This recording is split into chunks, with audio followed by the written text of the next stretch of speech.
अज्ञात लेखक। निकिता फिलोसॉफी में पीएचडी कर रही थी। उसे किताबें पढ़ने का इतना शौक था कि वो किताबों और कहानियों में ही अपनी दुनिया ढूंढती थी।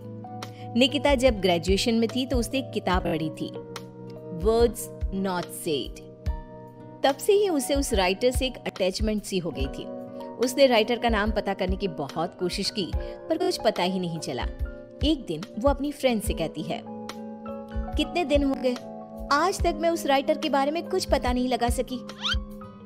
आज तक तो वहीं अटकी पड़ी है, किताबों की दुनिया को वहीं तक छोड़ दे बहन, कुछ नहीं रखा उसमें। फिर तो तुझे कुछ पता ही नहीं। उनकी हर ईयर एक बुक आती ही है जिसकी सिर्फ 20 कॉपीज ही बनती है और मैं सारी कॉपीज खरीद लेती हूँ। चल तुझे दिखाती हूँ। निकिता प्रिया को स्टोर रूम में लेकर जाती है। रूम बिल्कुल ठंडा। प्रिया को ऐसा महसूस होता है जैसे वो यहाँ पहले आ चुकी है। कुछ अजीब सा महसूस हो रहा है, मानो मुझे कोई अपनी ओर खींच रहा हो। कमरे में चारों तरफ गुफ अंधेरा। अपने फोन की फ्लैश लाइट ऑन कर निकिता फोन को चारों तरफ घुमाती है।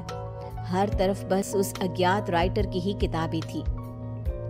सारी बुक्स को यहाँ छिपा कर रखती हूँ मैं, मेरे अलावा यहाँ कोई भी आता नहीं, इसीलिए इस बात की घर पर किसी को भनक तक नहीं है। ऐसा क्या होता है उनकी किताबों में कि तू इतनी दीवानी हो गई है उस राइटर की।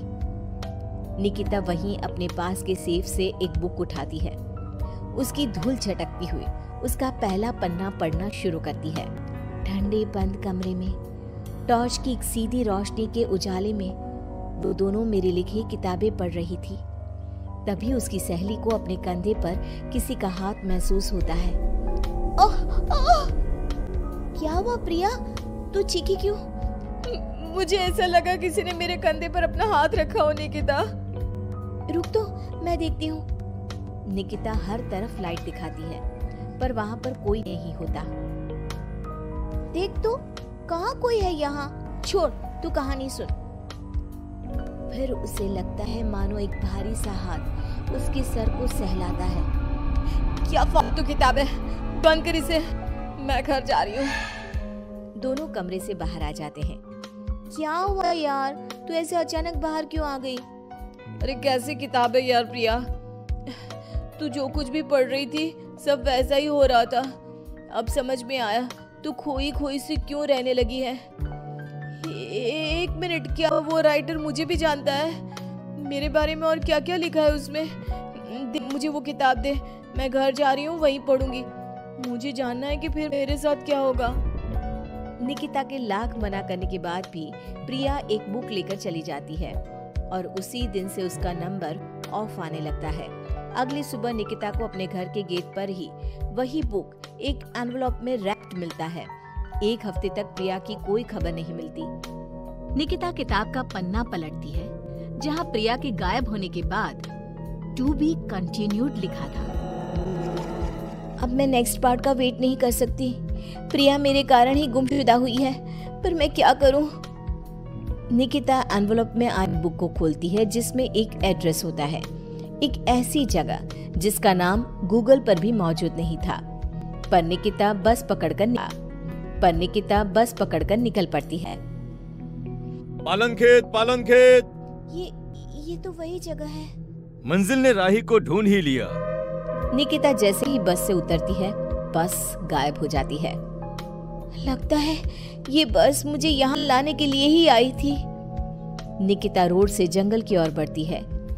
अंदर चलते हुए उसे एक खंडर दिखता है जिसके अंदर वो जाती है। अंदर उसे एक लड़का डायरी लिखते हुए दिखता है। अरे आ गई आप, आइए। आप ही है वो राइटर? मुझे बताइए कहाँ है प्रिया? वहाँ देखो। निकिता देखती है कि दीवार पर प्रिया की तस्वीर लगी हुई है जिस पर हार चढ़ा हुआ है। प्रिया की फोटो के साथ वहाँ कई और लोगों की तस्वीर भी थी। ये सब क्या है? मेरी कलम श्रापित है, मैं ना भी चाहूं तो भी ये चलेगी। जिस किसी का जिक्र ये करती है उसे मार कर ही दम लेती है। ये सिलसिला शुरू हुआ था जब मैं 16 साल का था। एक नदी के किनारे मुझे ये पेन मिली। मैं इसे अपने कबर्ड में रख कर भूल गया। फिर एक दिन अचानक कबर्ड से लाल रोशनी आई। मैंने उसे खोला तो पेन चमक रही थी और इसने लिखी मौत की दास्तान। मेरा सब कुछ इसने छीन लिया, सब कुछ। मैंने उसे खत्म करना चाहा पर नाकाम रहा। मैं सब कुछ छोड़कर जंगल में रहने लगा, पर यह तब भी नहीं रुकी। तो इसे रोकेगा कौन? तुम नहीं मरी। बाकी जिस किसी का भी इसने जिक्र किया उसको इसने निगल लिया। तुमने मेरी सारी बुक्स पढ़ी, उसे संभाल के रखा, पर तुम्हें कुछ नहीं हुआ। तुम ही वो मसीहा हो निकिता। मुझे बचा लो और इस खेल को रोक दो निकिता। निकिता पेन उठाती है। उसके पेन को पकड़ते ही एक औरत उड़ती हुई आती है और पीछे से उसे लिपट जाती है। उसके शरीर से खून बहे जा रहा था। खुले बाल, झुर्रियों से भरा उसका चेहरा बड़ा डरावना लग रहा था। मेरी गोद में बैठो निकिता, आओ ना। नहीं, बहकना मत निकिता। यही है पेन की मालकिन, रूहें खाती है ये। इसकी बात मत सुनो निकिता। लिखो निकिता, फिर वो लड़की खुद को मार देती है। निकिता पेन उठाती है और लिखती है। करण उछलकर दूर गिर जाता है। आंधी तूफान चलने लग जाते हैं। दीवार पर टंगी सभी तस्वीर नीचे गिर जाती हैं। जिस चेयर पर बैठकर निकिता लिख रही थी वो उड़कर दीवार से टकरा जाती है। मैं जिंदा हूँ? निकिता, तुमने ऐसा क्या लिखा था? और कालिंदी की आत्मा पेन के साथ ही खत्म हो गई। ये लिखकर मैंने पेन की नींव तोड़ दी थी। दोनों उस हवेली से बाहर आ जाते हैं और हवेली गायब हो जाती है।